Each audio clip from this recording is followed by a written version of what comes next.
There is another explanation. And this explanation is being told because we see 2 chapters before this beginning of this week Parsha. We read it this Shabbos, is when Moses is saying, this day, it's the day that he is dying, yes? I call upon the heaven and earth as witnesses. Heaven and earth are witnesses that I have warned you.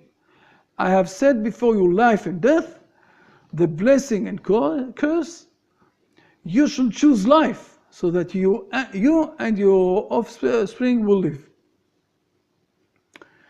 And when Moses is speaking to the Hebrew nation, he is not speaking to heaven and earth. When he is speaking to heaven and earth, I can understand that he is demanding heaven and earth to be part of this witness issue, to react to the behavior of the Hebrew nation. But when he is speaking to the Hebrew nation, he's saying to them, I'm going to speak with heaven and earth. What is this saying to us? What is this moral issue telling us?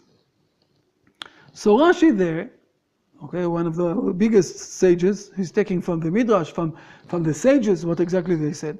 He's saying something very interesting.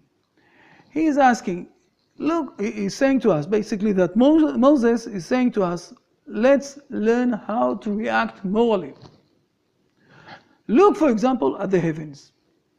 Did they once a time worked opposite, I will say, the exactly opposite way of usual? Of course not.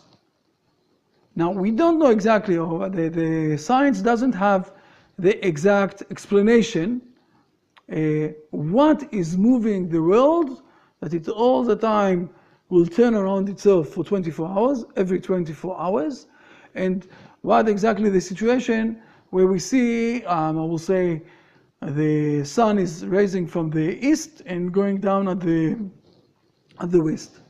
It's something that it's working, and it's working, and it's working, but logically, it could have been the opposite way. One day we could have wake up and the world will turn around the opposite way. Now, the heavens, I will say, all the stars, everything else is working precisely day after day, week after week, year after year. We're going to start a new year next week. It's working the same thing. It didn't change. God asked them to work in this way.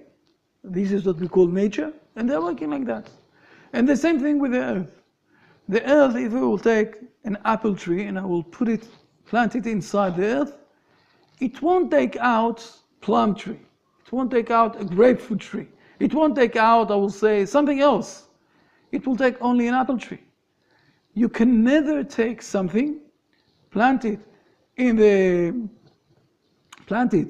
inside the earth, and the earth will give you something else. Why?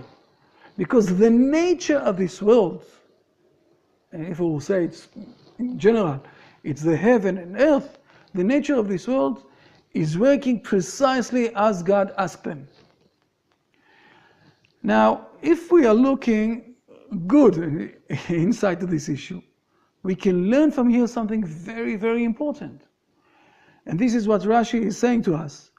Those things, heaven and earth, that are working like robots, they are exactly precisely like yesterday and like tomorrow, they are not going to get any prize from God. A robot can't get any prize for his work. So they're not going to get any prize from God.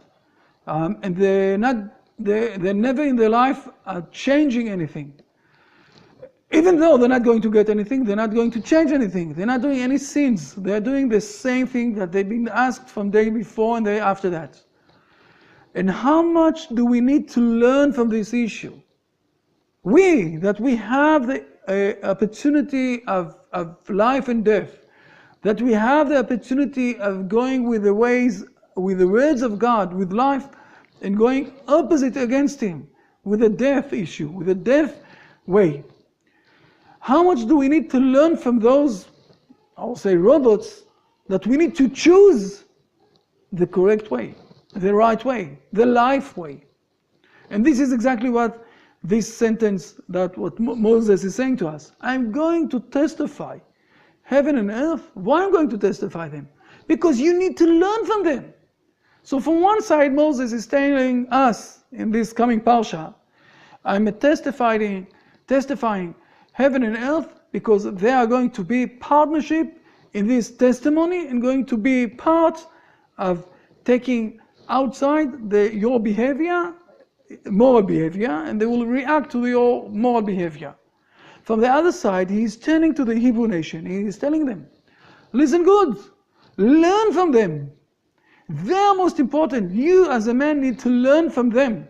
They're in the central of the world, and all the world is turning around them, because we need to learn from them to see exactly how do we need to react, and how do we need not to never change our way, and to stick to the, I will say, to the life way, that God is proposing us and advising us and telling us to do in the Torah, in the Old Testament way.